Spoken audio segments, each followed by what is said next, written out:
সরকারের জায়গায় হয়তো আমাদেরকে আর ব্যবসা করতে দেবে না।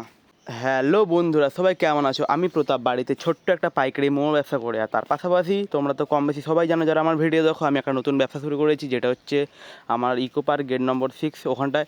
তো তোমরা যদি আমার দোকানে খাবার ট্রাই করতে চাও তো তোমরা চলে আসতে পারো।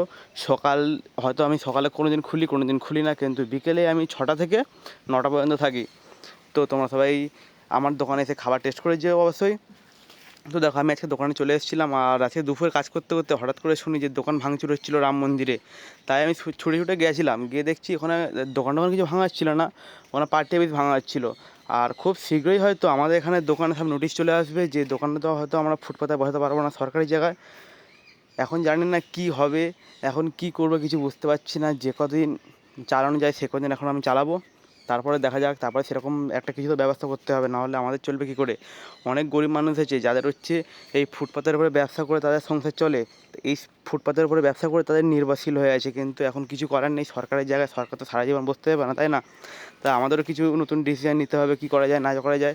তো চলো, তোমাদের সাথে দেখা হচ্ছে পরের ভিডিওতে। আজকে আমার এখানে দোকানে সব মালপত্র শেষ হয়ে গেছিলো, গুছিয়ে নিচ্ছি। তোমাদের সাথে দেখা হচ্ছে আর পরের ভিডিওতে। Bye bye.